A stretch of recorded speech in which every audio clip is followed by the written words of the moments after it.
Suspense. Tonight, bring you Mr. Robert Young as star of The High Wall, a suspense play produced, edited, and directed by William Spear. Suspense, radio's outstanding theater of thrills, is presented for your enjoyment. Bring you Robert Young in a remarkable tale of Suspense. I woke up in bed. Nothing strange about that, except that it was a hospital bed. I couldn't imagine how I got there. I didn't remember any accident. I didn't feel sick. Why the hospital? I laid there trying to puzzle it out. Last night was Christmas Eve. I was stopping at the Beacon Hotel in Boston. I was going to get up early this morning and go to Fitchburg and find Helen, my wife. After 3 years of separation, it would be nice to be with her again on Christmas Day. I turned in bed and looked out of the window. Christmas? Why, it was summer. There were trees and grass and flowers in bloom. I guess I twisted around or something, because the next thing I knew, a girl was leaning over me, smiling. Hello there. Feeling better? Well, I guess so. Am I supposed to be sick? Well, no, not if you feel all right. We were beginning to get worried about you. You didn't seem to want to wake up. We? Who's we? Oh, Dr. Dunlap and all of us. Well, what happened to me? Well, why am I in a hospital? You've been very ill. But don't try to think about it, Mr. Lewis. Just get well. You're, Amy, aren't you? That's right. Good for you. Amy. How did I know her name? Why was her face so familiar to me? I tried to think, and suddenly I remembered. I'd been dreaming about her. In one dream, I was up to my neck in quicksand, and she was trying to save me. She was crying, and her tears fell on my face, and she kissed me. That would have to be a dream, wouldn't it? Still, as I looked up into her eyes, it seemed very real. I could almost feel her lips. I dozed off, thinking of her, and when I woke up, Dr. Dunlap was standing beside my bed. Well, Mr. Lewis, Miss Adams tells me you're bright and snappy this morning. Yeah. Any reason why I have to stay in bed? Oh, none at all. If you feel able, we'll get your clothes, and Miss Adams will take you down to the solarium, and you can sit in the sun. Now, how's that? The solarium was a big glassed-in veranda where the patients sat around and took it easy. Played cards and read and talked. It was quite a crowd when we walked in, but nobody seemed to notice us. Amy, Miss Adams, introduced me to a girl who ran the newsstand. Her name was Ella. She sold cigarettes, candy bars, magazines. I sat down over to one side and looked the people over. Nobody seemed very sick, but they said silly things and laughed a lot. One man acted like he was catching a ball and throwing it to second base. Then he'd argue with the umpire over a bad decision, and suddenly it hit me, like a smash in the face. This wasn't a hospital. It was an insane asylum. I jumped up, but Amy put her hand on my arm. Dr. Dunlap appeared out of nowhere and pushed me back into the chair. Easy, Mr. Lewis, easy now. Don't get excited. I'm not excited. I just found out where I am, that's all. Let's go up to your room and talk it over. Talk what over? I'm in the wrong place. Maybe I'm a little sick, but I've got all my buttons. Get me out of here. Mr. Lewis, please, you're making a disturbance. Go along with Let Miss loose. Adams. Doctor, I can manage. Then please do it. We'll have a riot here if he doesn't quiet down. Mr. Lewis, you don't want to get me into trouble, do you? We were getting along so nicely. When she put it that way, I let them take me out of there and up to my room. But then I put up an argument, demanded to see the head man. Amy backed me up, too. She said she was sure I was okay and didn't belong in such a place. Dr. Dunlap hit the ceiling. They had a battle, a pip. He slammed out of the room, and she had a fit of crying. But the net result was that I was taken to the office of Professor Bird, the man who ran the asylum. He was a strange little guy, with a head cocked to one side like he was listening to something nobody else could hear. Ah, Mr. Lewis, feeling better? Why does everyone ask me that? Yes, I feel great. Good. Do you remember me? Should I? Well, not necessarily. What seems to be the trouble? You just made a mistake, that's all. Got the wrong fellow. I don't belong here. Well, that's strange. Your commitment papers seem to be in order. I don't care about that. Listen to me. Here, Oh. Mr. Lewis. Let's discuss this calmly. We are not in the habit of picking people off the streets haphazardly. Someone had to sign you in. Who was it, your parents? My folks have been dead for years. Your wife, perhaps? She doesn't know I'm back in America. Probably thinks I'm dead. Come on, Professor, stop stalling. You've got it all on that paper. Never mind this paper. Tell me about yourself. Were you in the war?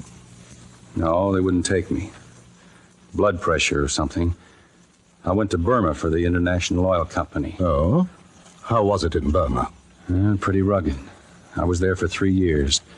I'd be there yet, only I fell in front of a bulldozer and got my leg crushed. They shipped me back to San Diego, thinking they'd have to cut it off. Well, fortunately, they didn't have to, huh? Did your wife know you were hurt? Funny you should ask that. No, she didn't. You see, we used to go to dances a lot. I see. You didn't fancy yourself with a crutch. Does anybody? But after you were discharged from the hospital in San Diego, did you communicate with her then? No, I wanted to surprise her. She thought I was still in Burma. I took a train for Boston, arrived on December 23rd, a Thursday. Yes? So I went home, looking for Helen. She wasn't there. Somebody else lived in the house. She'd sold it. Knocked me a twister. I was born in that house. My grandfather built it. And it was gone. Where was your wife? Helen? She was in Fitchburg, working in a defense plant. But I didn't find that out until I ran into an old pal of mine that night. He almost keeled over when he saw me because everybody thought I was dead. You know, not hearing from me for more than a year. And did you go to Fitchburg, see your wife? No, I didn't want to see her right then. Why not? Oh, I was upset, I guess, about her selling the house. Besides, I'd been away more than 3 years. 1 day more wouldn't hurt. So I checked into a hotel, the Beacon House, room 305, I remember. I stretched out on the bed and tried to think things out. Yes, yes. You were lying on the bed and... Oh, well, I fell asleep, that's all. I see. No use telling him how I laid there, thinking of Helen and wishing I'd gone on to Fitchburg. How I kept seeing her face like a great big painting on the ceiling. He'd think I was nuts if I told him how I could smell that queer perfume she used. And the feeling I got that she was there in the room with me. And how long did you sleep, Mr. Lewis? I don't know. What woke me up was someone knocking on the door. I got up and opened it and...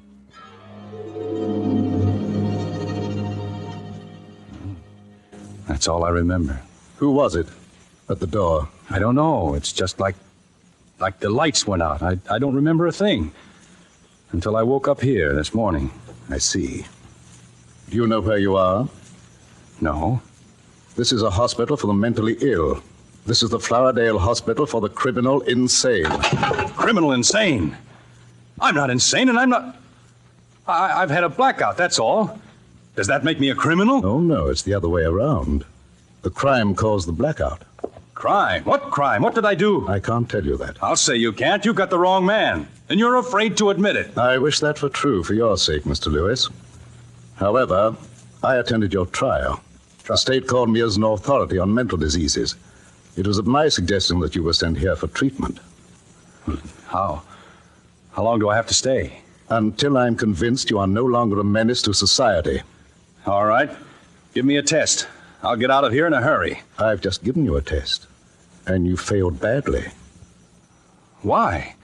Because I can't remember being in trouble? Well, that could happen to anyone. No, not in your case, Mr. Lewis. Your mind has drawn a certain a curtain across something it doesn't want to remember. The crime you committed is buried in your subconscious mind. Until you can remember everything that happened from the time you opened that door down to the present moment, I shall have to detain you. When you remember your crime and the reason you committed it, you can walk out of here a free man. But you're pretty sure I won't do it, aren't you? Okay, I'm going to fool you. Dr. Dunlap, Miss Adams, you're witnesses to what he said. Understand, Mr. Lewis, I'm interested in reasons. You'll get everything. You're a man of your word. I'll be on the street tomorrow. Come on, Miss Adams.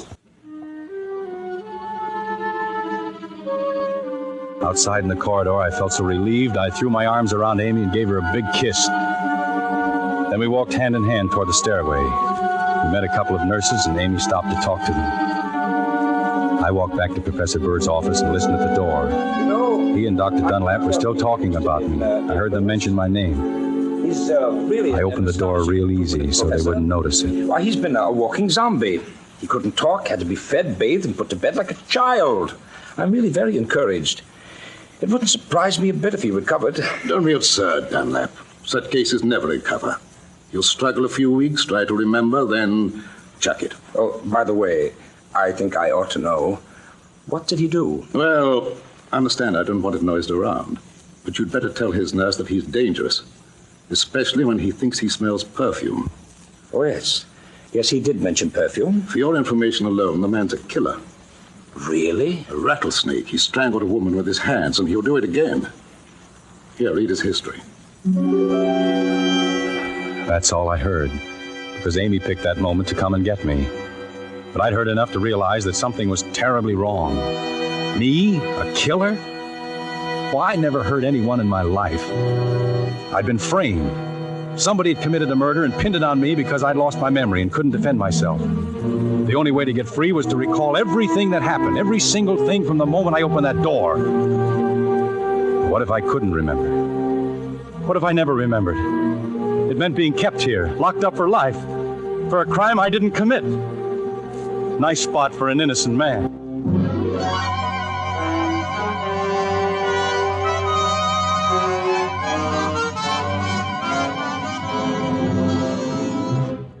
For Suspense are bringing you as star Robert Young in The High Wall, a radio drama by Bradbury Foote from his play of the same name.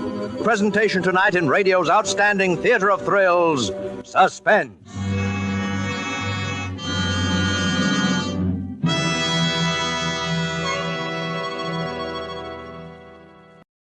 And now let's bring back to our Hollywood soundstage Robert Young in The High Wall, a tale well calculated to keep you in suspense.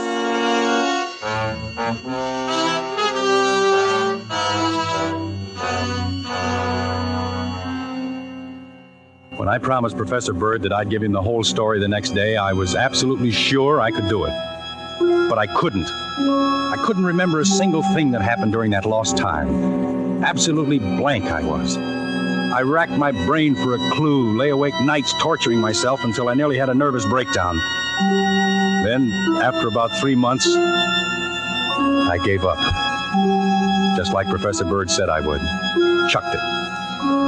When I did, a great feeling of relief came over me.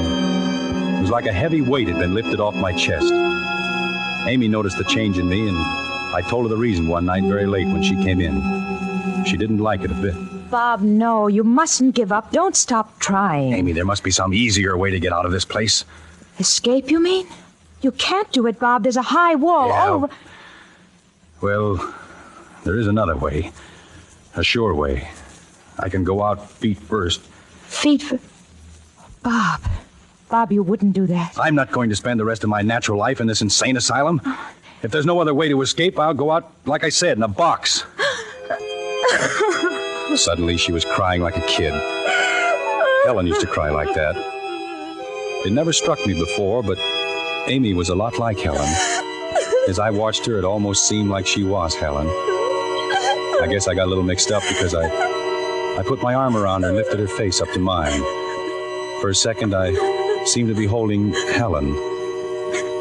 Then I got things straightened out in my mind, and I stepped back. Sorry, Amy. Guess I got a little out of line. That's all right, Bob. I wouldn't want you to think I was, well, you know. No? Why not? Well, you're going to be Mrs. Dr. Dunlap. No, that's off, Bob. There's somebody else. Oh, who is it? She didn't answer. Didn't have to, I knew. She stood there looking like she expected me to do something about it, but I didn't. Then she beckoned to me and made a hush sign, and I followed her out of the room. The ward was quiet. Everyone was asleep. We tiptoed into the solarium and shut the door. I suppose you know this is liable to cost me my job. Look at that moon.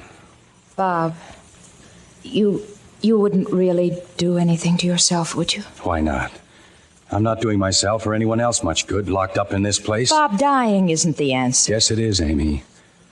Dying is the answer to everything. Oh, Bob, don't talk like that. You know, in Burma once, in the jungle, I saw a snake right close to me. A king cobra it was. I stood perfectly still, hoping it hadn't seen me. I didn't breathe. Then finally I couldn't stand it anymore. I made a quick jump, but he got me right through the leg here. It was a swell chance to die, but I didn't want to. I crawled through the jungle to a first aid station, and I managed to pull through. For what? I'd have been better off to die right there. Oh, no. I kept on talking like that, hardly knowing what I was saying, because I had a queer feeling that I was telling it to Helen and letting her know what I'd gone through for her. Helen always wanted security, and I went out there to get it for her. Those oil companies paid big money. Bob, if you could only remember who it was when you opened that door. Yeah. What's that perfume you're wearing? What? Perfume? You know we aren't allowed to use perfume. Funny, I could swear. Lean closer. Of course you are. It's that same stuff that... Go on. Why don't you? What? Kiss me. I want you to. Sorry to interrupt, but we do have rules here. Hold it, Dr. Dunlap. The light isn't necessary. Go to your room, Mr. Lewis. That's all right, but don't throw the hooks into Amy. It wasn't her fault. Never mind, Bob. I can defend myself. Go along. I knew she could handle him, so I went up to my room. Besides, I had something on my mind. While I was holding Amy in my arms, I had a vision, I guess you'd call it. I saw Helen. She was lying on the bed. The doctor was bending over her. The room was crowded with people. Everyone was tense, frightened. Then the doctor straightened up and said, "She's dead." Helen, my wife, was dead. I remembered it now, distinctly. But that was all. I couldn't remember how or why it happened. It was just like a photograph. Nothing led up to it, and what happened after was perfectly blank. But the fact that Helen was dead didn't seem like a surprise exactly. After a while, I heard Dr. Dunlap come up and lock me in. He hesitated outside the door like he wanted to come in and bawl me out. Then he went away. The next thing, Amy was shaking me, trying to wake me up. Bob. Huh? What's the matter? We're sunk, Bob. He was furious. I'm discharged, and you're going to be put in another ward. Why, the louse, he can't get away with it. Listen. Shh. I know how you can escape. What? How? Ella quit her job. She's leaving in the morning. Her car will be parked in the driveway outside the solarium. All you have to do is get in the car, lie down on the floor, and pull a rug over you. Oh, Amy, that's screwy. How would I get outside? The solarium door is always locked. That's it. Ella's going to unlock it before she turns in her keys. Yeah?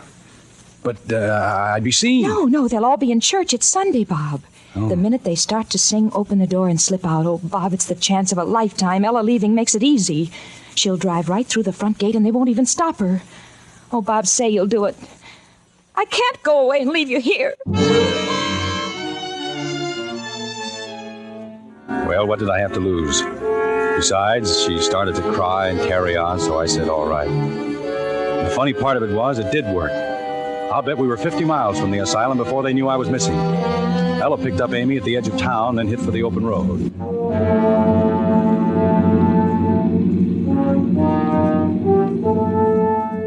We kept going. The girls got me a hot dog at a roadside stand and kept on. We began to wonder where we'd spend the night. I didn't know where I was, but Ella said she knew of a little motel, one of those places where they don't ask any questions. It was late before we found the place. We took 2 bungalows, the girls in one, me in the other. I got them settled for the night and then started to leave. Amy followed me outside. Bob, just a minute. Goodness, it's dark. Where are you? Here. Oh, you forgot something, Bob. Oh, Oh, Bob. you're sweet. Why, you're trembling like a leaf. Scared? Could be that. We've been very lucky all day. Yes. But I think we'd better split up tomorrow. Oh, no. Don't you see? They're only looking for me. They don't connect me with you girls, but Dr. Dunlap's no fool. He's probably figured it out by this time. If we travel together, we're sure to be caught. No. If we separate, I'll never find you again. Bob, don't you want me? Amy, don't talk like that. If you're still thinking of Helen... I'm not. She's dead. Oh. You know. Sure. But who told you? Dr. Dunlap? Funny, never mentioned it to me. What else did he tell you? Oh, Bob, she isn't here anymore, and we are. I pulled away from her and walked across to my bungalow. I guess she thought I was sore. Bob? I wasn't. It was just that I knew I couldn't make her understand. It was something I couldn't explain to anyone. Helen wasn't gone. She'd never be gone, not to me. I opened the door and went in. The bungalow was a crummy little place. It reminded me of that hole I lived in Burma. I was groggy from driving all day.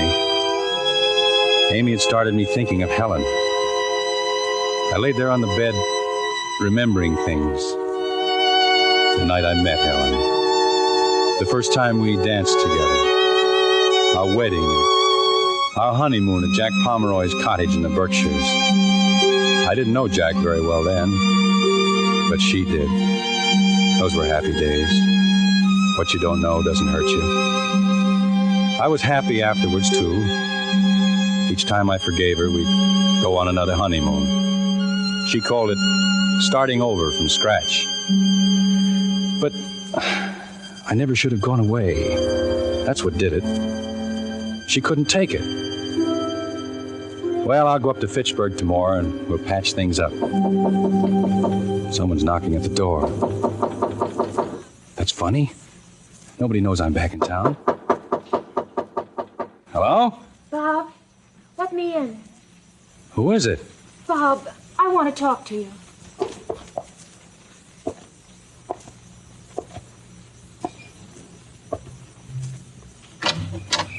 Well, I'll be... Who told you I was here? What? Come in. Bob, listen, I was talking it over with Ella, and she thinks you're right. Oh, I get it. I met Sam Bradley today. He must have phoned you. Bob, you're half asleep. Or maybe he phoned Jack Pomeroy. Who in the world? That's the answer. You and Jack want to beat me to the punch. Oh. No. No. Why didn't Jack come with you? Didn't he have the guts? Easy now, Bob. Let's sit down and talk. Get away from me. Very well, I'll have to call Dr. Dunlap. Get away from that phone. Sit down. Better sit down. Merry Christmas, Helen. So, that's it. All right. I'm sitting. Who did you say you'd call? Dr. Dunlap. Is that a new one? Or Dr. Hoffman. He'll give you a nice cold bath. That's supposed to be funny. What do you want here, anyway? Well, you've been sick. I thought you might need me. Need you? I never needed you. I know it now. All right. Then maybe I need you. And that's a lie. Because I happen to know what the score is. Sam Bradley told me. What about my home? Somebody else is living in it. What a rotten deal. I'm fighting snakes and mud and slime, sweating it out in swill piles and wondering if I'll ever see daylight again. And you're here in Boston having the time of your life on my money. You didn't want me to come back. But me, like a fool, I used to drop off to sleep thinking of you and then pick you up in my dream. I could hear you laugh, see you dancing, smell the perfume in your hair. I talked to you and you answered me. We planned things we'd do when I got back. And all the time you were hoping I'd never come back. Bob, dear, don't cry. Don't cry. Come on, let's go talk to Ella. Sure. I'm only trying to help you. You helped me enough. I promised Bradley I'd kill you when I found you. I've got to go through with it. Bob, I love you. Oh, not frightened, huh? You won't hurt me, Bob. I love you. The last time you begged for mercy. Bob, I'm Amy. This is Amy. I'm Amy. Don't do it. Bob.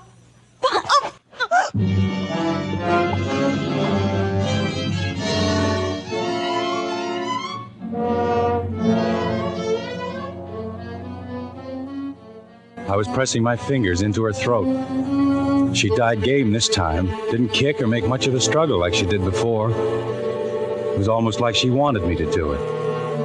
And yet, as long as she lasted, she seemed to be begging me with her eyes not to do it. It didn't take long. Then she went limp, and I let her fall to the floor. When I let go of her, I kind of lost track of things. Another blackout. I woke up about a week ago. It's taken me this long to get things straightened out.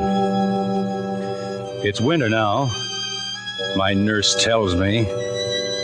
I think she's lying, but I can't prove it. You see, there's no window in my room. The walls are padded, and the furniture's nailed to the floor.